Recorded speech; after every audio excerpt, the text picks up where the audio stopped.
Está na luta, corre do dia a dia. Marmita é fria, mas precisa ir trabalhar. Essa rotina em toda firma começa às 7 da manhã. Patrão reclama e manda embora quem atrasar.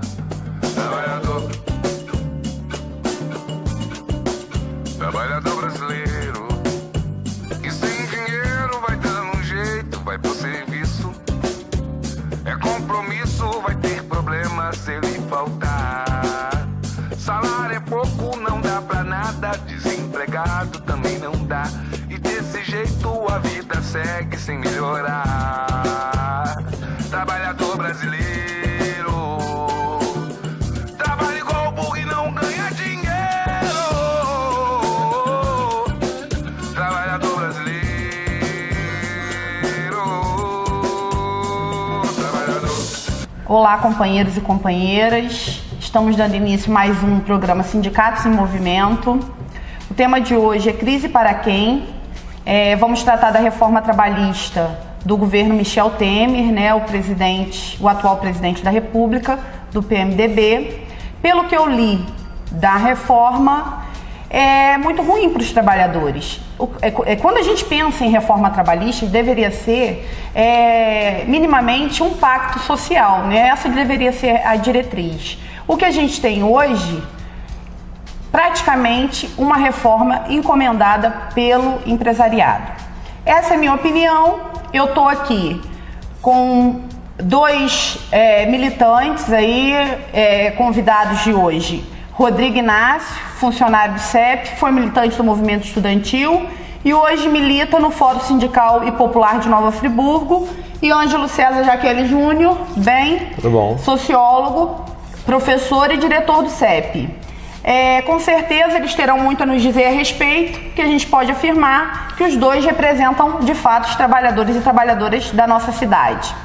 Bom, a gente tem alguns pontos principais, né, da reforma, e eu queria comentar junto com vocês, a gente tratar um pouquinho disso, pode ser? Pode.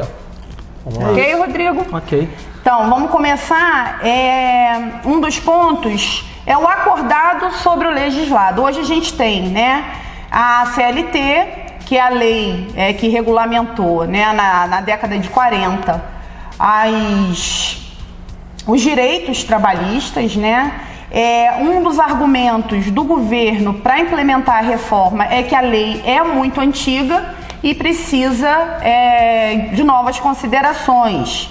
Então, o governo quer prestigiar, né, os acordos em negociação coletiva em detrimento da CLT. Isso é muito perigoso, né? Porque num país onde o desemprego gira em torno dos 10%, um pouquinho mais que isso, os trabalhadores que estão no emprego, obviamente, vão fazer de tudo, né, para se manter nele. E os que estão desempregados, para conseguir um emprego, também vão acabar concordando com regras que, sinceramente, podem atingir diretamente seus direitos. Pode comentar pra gente, Rodrigo? É isso.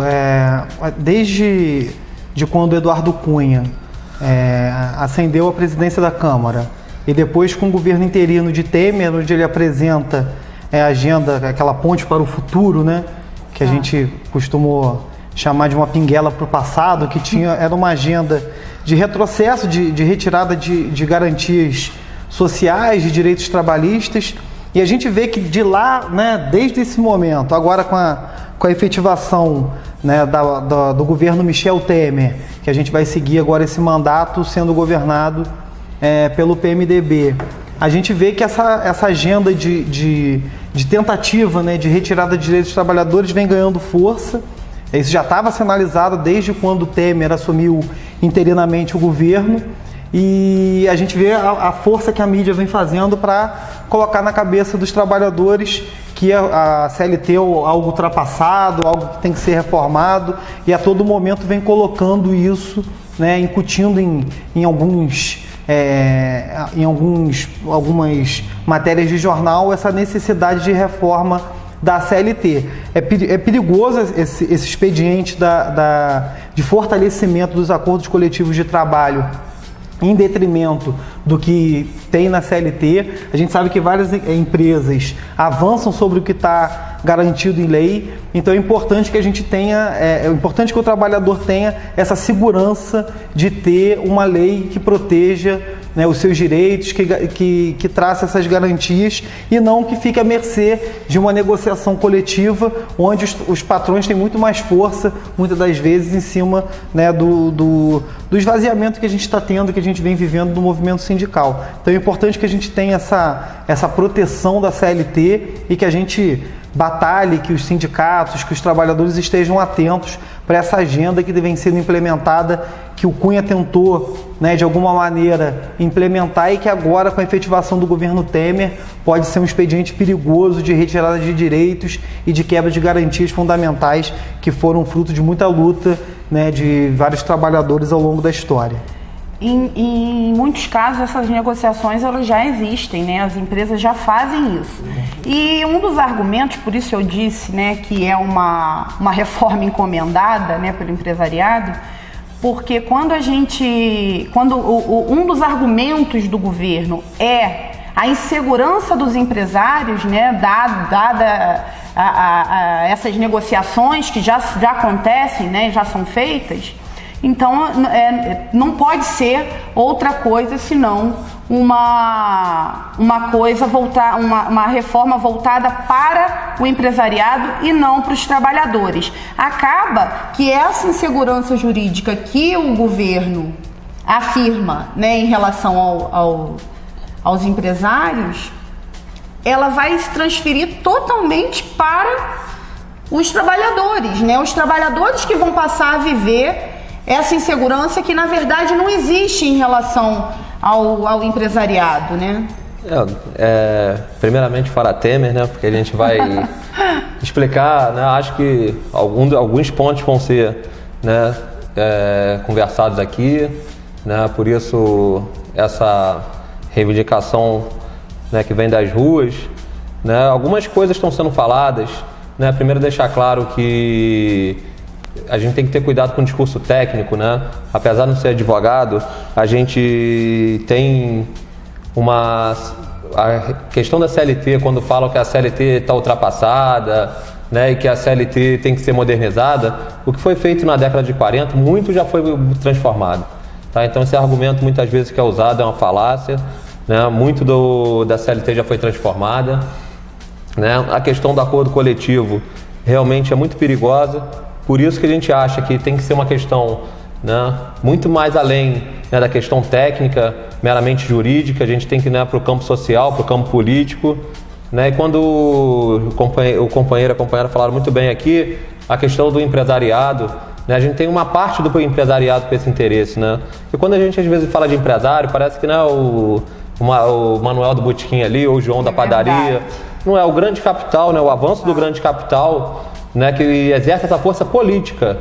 É bom deixar isso bem claro, que é uma força política em torno da legislação, né? Então, também outras falácias que a gente está acompanhando muito aí na mídia, né, que está usando isso muito, a questão do FGTS, né, a questão do 13º, né, que mesmo com esses acordos coletivos, se esse monte, que eles chamam, né, de um monte, né, que na verdade não são tantos, que esse monte de impostos sobre a remuneração do trabalhador poderia se reverter a uma melhor remuneração caso não tivesse que o empresário contribuir com o FGTS, né? Se não tivesse que contribuir com outras seguridades do trabalhador, né? Na verdade isso é irreal, né? É bom deixar bem claro que estão usando muito esse argumento, né, que um aumento do salário, né, viria com essa redução dessa carga tributária recorrente da lei trabalhista, quando na verdade você vai aumentar, né, o lucro, né, do empresariado, né? Inclusive, Ângelo, eles gostam muito de dar como exemplo os Estados Unidos, né? Onde existe uma maior flexibilização dessas leis, mas no entanto a gente tem uma democracia muito maior, né, uma entrada muito maior dos trabalhadores dentro das empresas, das fábricas, E a gente vê que o que a gente vê no Brasil é completamente diferente disso. O que a gente vê aqui é que o trabalhador não consegue nem passar da porteira da fábrica, né? Então, acaba sendo um engodo para o trabalhador, né? Com essa falácia de que vão ter seus salários aumentados, né? Ao abrir mão de certos direitos, e o que na verdade a gente tem é um salário mínimo mesmo, bem inferior, né, ao estadunidense, e portanto não se encaixa, não se enquadra no que a gente tem para o Brasil hoje, né? Pelo menos nas experiências, né? Nas experiências onde a flexibilização foi feita, né, fora do Brasil, não houve esse aumento salarial, né, como estão vendendo aí pela mídia. Não houve esse aumento, né, esse grande aumento salarial. Tem muitas coisas, a questão do acordado em cima do legislado, a gente tem um problema também pela estrutura sindical brasileira. Né? Os trabalhadores são pouco sindicalizados, né? Nem sempre seus sindicatos de fato representam. Nem sempre os sindicatos representam seus interesses, muitas vezes, né, em torno de interesses particulares, né, e outras questões que estão em torno disso daí. Então é uma provocação que se faz, como muitas vezes, né, um sindicato que tem pouca representatividade vai representar, né, aquela categoria como um todo. Né? Vou deixar a sua provocação para a gente continuar no próximo bloco e voltamos já. Trabalhador brasileiro, trabalhador.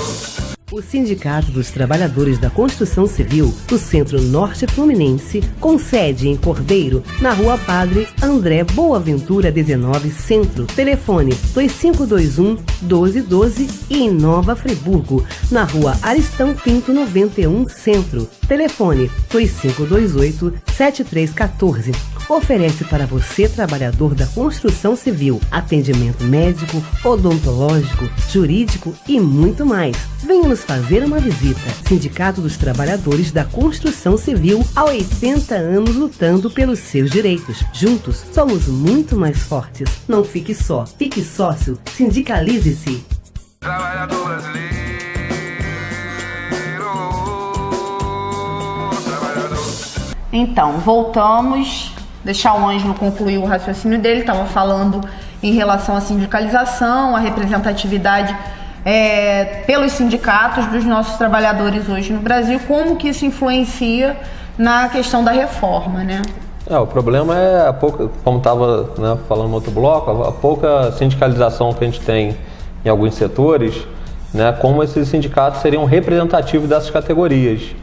Né? E as falácias que estão muito na mídia, que tem, né, porque a gente tem algumas informações ainda sobre essa reforma, né, que deveria ser realmente feita através de um pacto social, né, não uma imposição, né, principalmente de um setor, né, que é o setor do grande empresariado, que está, né, com essa pressão no Congresso, no Senado, e vendo a oportunidade, né, do momento político que a gente vive no país hoje. Mas outro argumento que é muito usado também, né, que você teria um aumento de emprego, né, nessa negociação entre o que é acordado e o que é legislado. Né, outra provocação que a gente poderia fazer, né, se realmente essa relação se estabelecesse, coisa que não ocorreu também, né, onde foi feita flexibilização das leis de trabalho, então a gente poderia também, em vez de fazer isso, reduzir a carga horária de 8 horas para 6 horas por dia, né? Se essa relação realmente se estabelecesse. Até porque ninguém perguntou para o trabalhador, né, o que ele queria que mudasse na lei, né? Não foi consultado.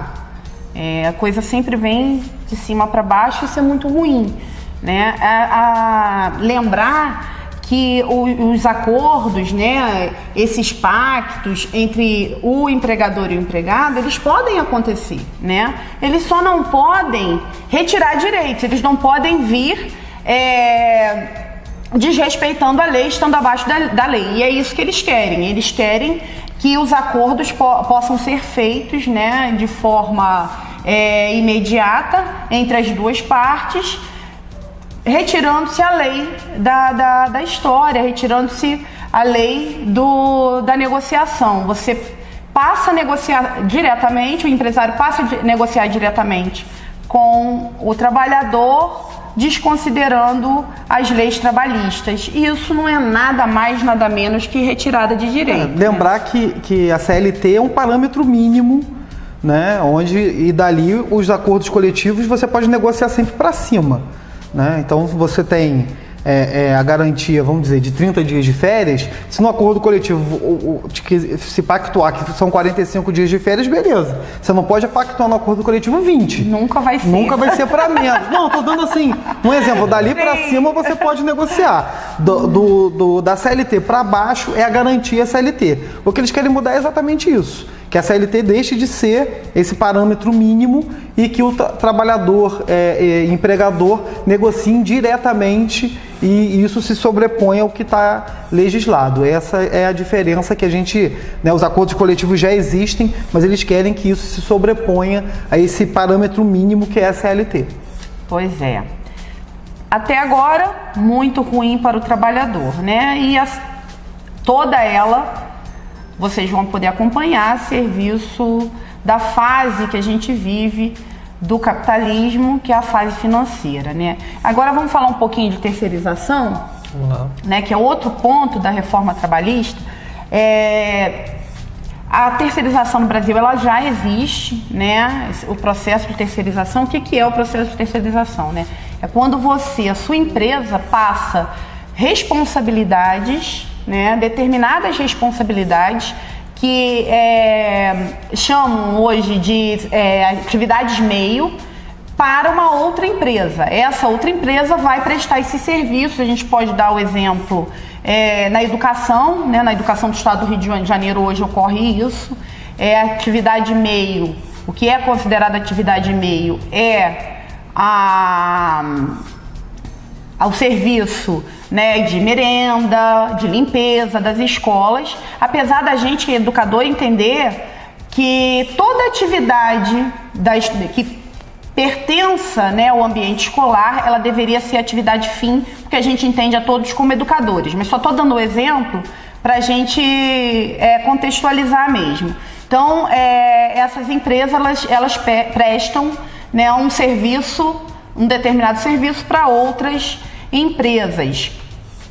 E aí, Rodrigo, vocês viveram recentemente, né, bem de perto, esse processo, esse modelo nas escolas da rede estadual, e a gente sabe que existe na saúde também.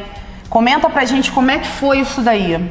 A realidade que a gente acompanhou são os servidores terceirizados do Estado do Rio não recebendo salário há meses. Logicamente, os donos das empresas, né, de terceirização estão com seus pagamentos em dia, com seus recebimentos em dia, mas os trabalhadores não recebem. Hoje, como a Kelly lembrou, é vedado a terceirização da atividade fim. Por exemplo, no banco, o bancário não pode ser terceirizado. Sim. A segurança pode. Sim. Então, o que eles querem discutir é a possibilidade de terceirização de todas as atividades. Atividades meio, terceirizar o professor. Exatamente. Na escola. Né? O que hoje é vedado seria essa liberação de terceirização de todas as atividades. O que traz uma série de prejuízos, né? Os trabalhadores terceirizados têm uma carga horária maior, tem um salário bem menor e ainda abre essa possibilidade de não receber os salários. Né? A gente sabe que no estado do Rio de Janeiro, com os profissionais de apoio, de merenda, os serventes que são de empresas terceirizadas, geralmente ficam sem férias, ficam sem uma série de direitos trabalhistas, o nome das empresas muda e esses trabalhadores ficam à mercê dessa troca de empresas. O dono geralmente é o mesmo, eles fazem um rodízio de nomes, eles são criativos até para mudar os nomes, né? Verdade. Que os nomes são bem bacanas. Você procura sede, não acha? Você procura sede, não acha, e eles deixam esses trabalhadores que por necessidade acabam entrando nesse jogo e ficam se sujeitando a isso, e ficam aí, muitos aí terceirizados do Estado, ficaram meses sem receber salários e foram mesmo assim obrigados a exercer suas funções nas escolas. Verdade. A gente sabe que, né, no Brasil, 25% da mão de obra empregada já é terceirizada, né? O que está em xeque aí se tratando é essa coisa, né, da atividade meio e atividade fim.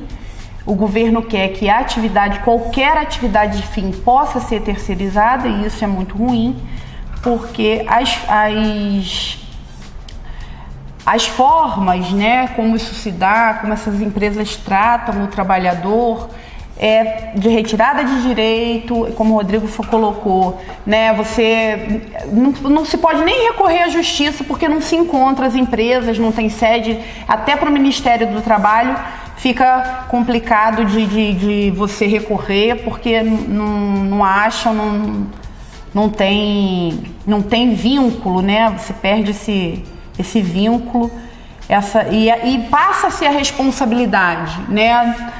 Isso é para determinados empresários, eu não vou generalizar, acho que, né, existem pessoas e pessoas, mas para grande parte do empresariado, o interessante nisso daí é que eles abrem mão da sua responsabilidade em relação aos direitos trabalhistas, né? Eles jogam para uma outra empresa.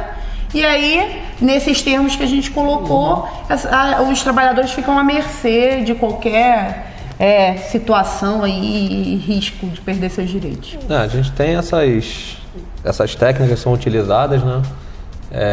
Geralmente se entende como serviço de limpeza, segurança, né? Informática também, né? Na informática, no boom que o mercado da informática teve, muitos técnicos, né, que eles chamam de TI, técnico da informação, né? Agora eu não recordo, mas o pessoal que trabalha na área de informática passa um pouco dessa experiência, né, quando são contratados, na verdade não são contratados, quando eles pedem para abrir um CNPJ, né, que na verdade seria o CPF de uma empresa, vamos dizer assim, né, e a relação que se estabelece, que antes seria de patrão e empregado, na verdade de empresa, né, perante outra empresa, né? Mesmo essa empresa tendo uma pessoa, né, quem está prestando serviço de informática abre seu CNPJ e o relacionamento dele, né, com quem o contratou de uma empresa com outra empresa, ou seja, perde todos os seus direitos, né, todos os seus direitos trabalhistas, férias, 13º, né, e por aí vai. Eu vou só ler aqui uma pesquisa que o DIEESE fez, né? DIEESE é o Departamento Intersindical de Estatística e Estudos Socioeconômicos. Os funcionários terceirizados recebiam, em média, 27% a menos do que os empregados diretamente contratados e que desempenhavam a mesma função. Além disso, verificou-se que os terceirizados eram submetidos a uma jornada de trabalho 7% maior e permaneciam empregados por menos da metade do tempo, né? Então, resumindo, né, com a terceirização, segundo esses dados, trabalha-se mais e recebe-se menos, né? E a rotatividade é bem maior, porque tem essa questão da troca de empresas, né? Então, o cara é demitido da empresa X e é contratado depois pela empresa Y, e depois acaba o contrato dele, ele é demitido da empresa Y e é contratado pela empresa Z. Então a rotatividade dentro da terceirização é muito grande, e o que gera também um déficit de mão de obra e também de quebra de direitos trabalhistas, que muitas vezes as empresas dizem que quebram, né, que abrem falência, trocam o nome do dono, trocam de CNPJ e fazem a contratação com um nome diferente. Então é um expediente complicado. Ou dizem que não estão recebendo, né, do governo, por exemplo, o governo do estado, o argumento era esse, né, que não estavam pagando porque não estavam recebendo do governo. Então, como você falou, Ângelo, você fica distante do seu empregador, né? Você perde esse vínculo, com essa distância, você não tem a quem recorrer. As pessoas não sabiam se era verdade, se era verídico, se as empresas estavam ou não recebendo e por isso não estavam pagando. Então, é um processo muito complicado e, mais uma vez, uma prova de que a reforma trabalhista não está a serviço dos trabalhadores e sim dos patrões. A gente vai chamar o próximo intervalo e voltamos já já. Trabalhador brasileiro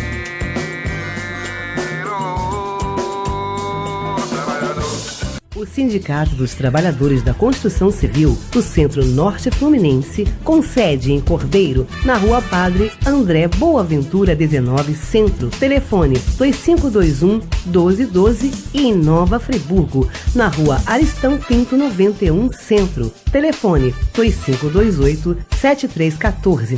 Oferece para você, trabalhador da construção civil, atendimento médico, odontológico, jurídico e muito mais. Venha nos fazer uma visita. Sindicato dos Trabalhadores da Construção Civil, há 80 anos lutando pelos seus direitos. Juntos, somos muito mais fortes. Não fique só, fique sócio, sindicalize-se. Trabalhador brasileiro, trabalhador. Então, voltamos. Eu queria, assim, nesse contexto que a gente colocou da terceirização, fazer uma pergunta para vocês, né? Com todo esse processo, a gente já tem no Brasil hoje muitas pessoas trabalhando em situações de risco, né? Botando até a sua própria vida em risco. Então, até que ponto, né, esse projeto ele não vai fazer com que o trabalho seja, né, cada vez mais análogo ao trabalho escravo, né? Se isso não vai aumentar com as terceirizações? A gente acompanhou, né, de perto a situação das terceirizadas, né, principalmente mulheres, companheiras que atuavam nas escolas estaduais, em que elas ficavam sem receber salário por meses e ainda assim eram cobradas que continuassem a trabalhar sob risco de demissão, com uma série de ameaças. A gente vê como que a relação, né, com o trabalhador ela chegou nesse limite de exploração real, de fato pesado, de ameaça, de assédio moral, e a gente acompanhou de perto o sofrimento dessas companheiras que não podiam abrir mão do emprego, né, por toda a dificuldade de se conseguir um emprego que a gente tem nos dias de hoje, né, no teto aí dos 10%, 11% de desemprego que a gente está batendo, e aceitavam, né, essa situação, não tinha uma saída, acabavam que elas ficavam pressionadas a continuar nessas empresas que corriam o risco de ser demitida, aí a empresa seguinte não ia contratar, e aí ficava... Não, e além disso, né, o medo de perder os seus empregos, muitos permaneceram exercendo suas funções mesmo sem receber, porque acreditavam ainda que iam receber seus direitos trabalhistas, e isso não aconteceu. Não aconteceu. Eles, de fato, perderam todos os direitos, tiveram mesmo de sair às ruas aí à procura de outro emprego e levaram o golpe, foi um verdadeiro golpe, né? Um outro exemplo que a gente pode dar são na área das empresas têxteis, né, que terceirizam o serviço da costura, né? E, inclusive, exploram os trabalhadores, não só os trabalhadores brasileiros, como estrangeiros também, que vêm tentar uma vida melhor e acabam ficando com situações de trabalho escravo realmente, né, nas indústrias têxteis aí, com o modelo de terceirização que a gente eu acho colocando. Que, não, para além, os números dizem, né, a questão da terceirização. A maioria do trabalho análogo, né, a escravo no Brasil, né, ele vem de empresas terceirizadas, e acho que isso vai muito de encontro ao que a gente estava falando no primeiro bloco também, né, como foi lido aí, a maioria dos trabalhadores, né, que são terceirizados, né, eles recebem 27% a menos, né, do que o trabalhador registrado da forma, vamos dizer assim, normal, né, seguindo a CLT, aquela coisa toda, e registrado pela sua empresa, não por uma empresa terceirizada.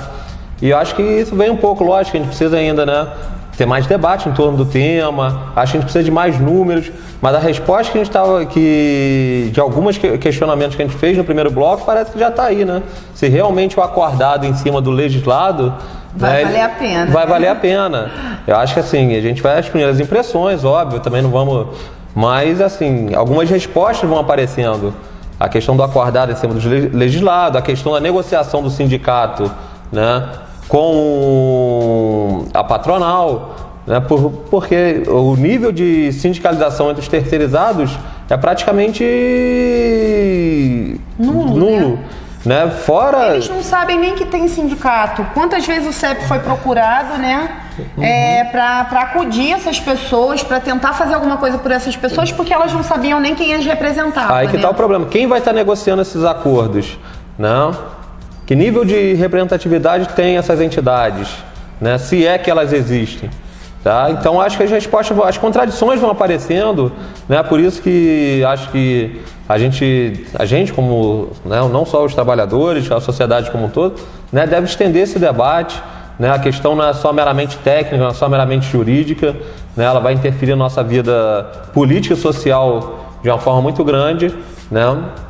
Então o debate é importante. Eu acho que a gente está, né, mostrando um pouco alguns pontos aí, lógico, de uma forma ainda, né, superficial, porque ainda não sabemos como a questão vai ser encaminhada, mas infelizmente, né, o horizonte que a gente vislumbra é preocupante. É difícil, né?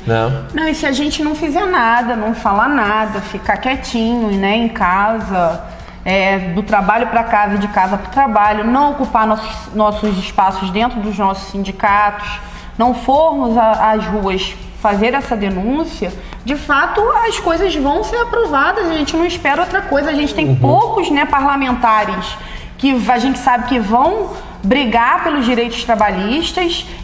Não é dizer que eles não existem, existem, né? Só que são minoria e acabam ficando defendendo os trabalhadores, mas não conseguindo atingir aí o que a gente acredita, o que a gente pensa, né, em relação a tudo isso. Então tá mais que na hora da gente ocupar nossos espaços, fortalecer nossos sindicatos. Vou passar agora para o último ponto, né? Quando a gente começou, a gente disse que ia tratar dos principais pontos da reforma. E é a questão do Programa de Proteção ao Emprego. O Programa de Proteção ao Emprego, ele foi implementado no governo Dilma, né? Ele era para ser um programa provisório. O que o governo Temer quer, né? O governo Michel Temer quer, é fazer com que isso seja efetivado, né? Que deixe de ter um caráter provisório e fique por definitivo. E o que é isso, né?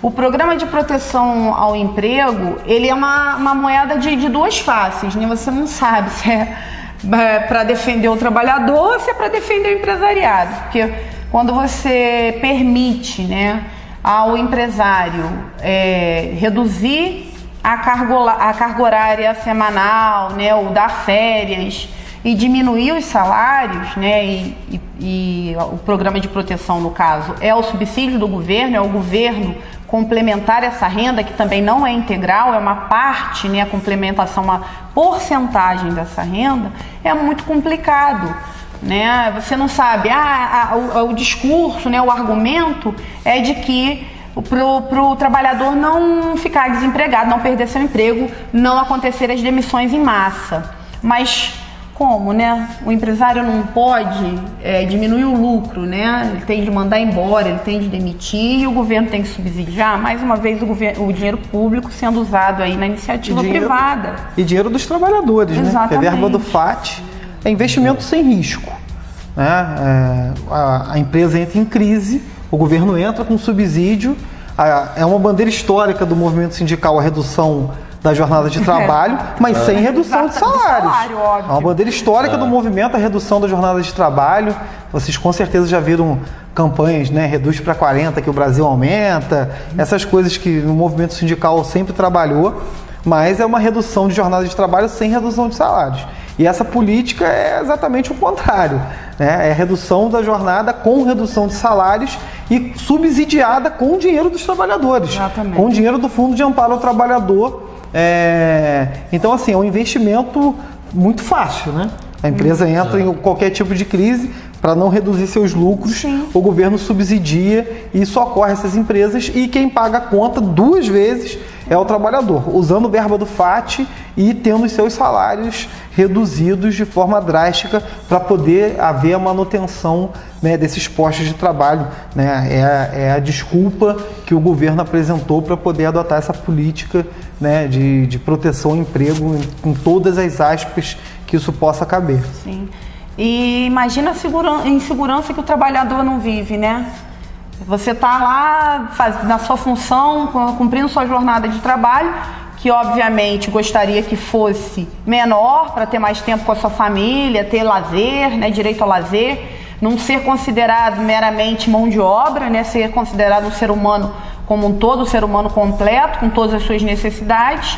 E aí vem uma notícia que a sua jornada vai ser reduzida, mas o seu salário também, porque você está arriscado a perder o emprego. Então isso é muito, muito difícil, muito complicado. A gente vê mais uma vez que a insegurança não é do empresariado, a insegurança é dos trabalhadores, né? Aí fica a pergunta, né, sobre o programa. Ele tem de continuar?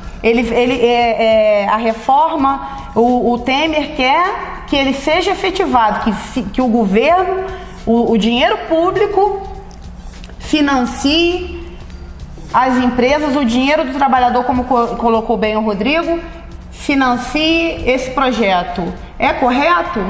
Olha, é uma coisa que a gente tem que olhar algumas perspectivas, né? Já que pega do Fundo de Amparo ao Trabalhador, né, a gente tem que lembrar algumas coisas, como por exemplo, né, a redução do seguro-desemprego. Né? Tudo bem, a gente pode vir com números, né? Não é tudo bem reduzir o seguro-desemprego, mas tudo bem quem vai vir com números de tipo, pelo menos ainda estão empregados, né? Aquela coisa toda. Só que o dinheiro está sendo utilizado e poderia ser utilizado muito, muito melhor. Na minha opinião, que o que gera emprego é a produção, né? Não é ficar, né, vamos dizer assim, evitando falências ou evitando desempregos em massa. Na verdade, a gente tem que reverter, né, não o Fundo de Amparo ao Trabalhador, mas na verdade, né, o dinheiro tanto do Estado, dos municípios e do governo federal, para que se incentive a produção. Né? E um modelo diferente também, né? Modelo, é por isso que a discussão se passa por, né, por uma perspectiva de assim, você vai manter um programa que supostamente é para tornar algo... Uma causa social, né? Para uma causa social e no momento de dificuldade. Aí você mantém esse programa como se for algo, né, permanente. Permanente. Né? Então, não vejo a necessidade de ser permanente. Né? E também vejo com muito receio a questão de você realmente tirar do Fundo de Amparo ao Trabalhador, né, e favorecer, né, de uma certa forma o grande empresariado, né, nas suas necessidades, de não perder no seu lucro, mas ao mesmo tempo você, né, pega o auxílio-desemprego que, né, auxiliava o trabalhador, né, no momento de instabilidade e reduz. Né? A gente tem que ver essas nuances que estão envolvidas nisso daí, mas por isso que não pode ser uma decisão, né, vamos dizer assim, de uma hora para outra, sem uma consulta, né, sem ver os diversos atores que estão envolvidos nesse processo, né, de relação produtiva. Exatamente. Né? O trabalhador tem que ser ouvido nessa hora. Quando a gente falou que o problema, né, não é meramente técnico, né, porque tem política em volta disso daí. Quando foi falar dos deputados, a gente tem que lembrar que a maioria dos deputados tiveram financiamento, né, das grandes empresas. Verdade. Né, e o empresariado vai cobrar essa conta. Né, a conta está sendo cobrada. E a gente tem que saber assim, qual o poder de mobilização do trabalhador, né, para tentar também, né, ter voz nesse processo, né, e qual o papel do Estado, né, que supostamente, né, deveria representar a todos, né, tem que fazer essa mediação, né, não com a imposição de um lado, não favorecendo, né, amplamente um lado em detrimento ao outro. Mas o que a gente vê claramente na reforma é que está tendenciosa demais, né? Os trabalhadores não foram ouvidos, parece uma reforma encomendada e fica difícil, é luta pela frente, o nosso tempo está acabando. Tem um outro ponto importantíssimo dentro da reforma trabalhista, que é a reforma da Previdência, né, que é outro ataque aos nossos direitos, é o trabalhador, né, ter de trabalhar mais anos para poder se aposentar, sabe-se lá se consegue se aposentar ou não, porque tá ficando tá aumentando tantos anos de trabalho que a aposentadoria tá quase que virando um sonho, uma utopia, né? Você se aposentar. Então, mas isso aí vai ter que ser um tema para um próximo programa. Espero que vocês voltem, espero que vocês tenham gostado.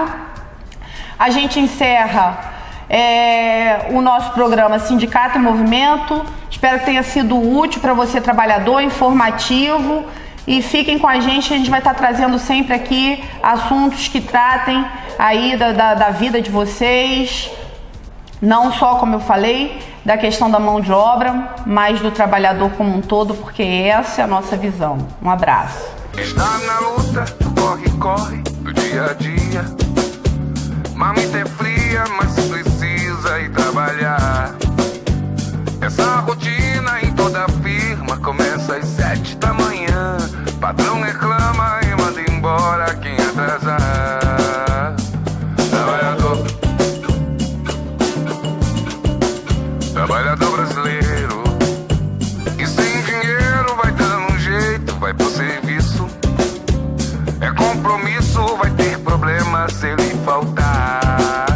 Salário é pouco, não dá pra nada. Desempregado também não dá. E desse jeito a vida segue sem melhorar.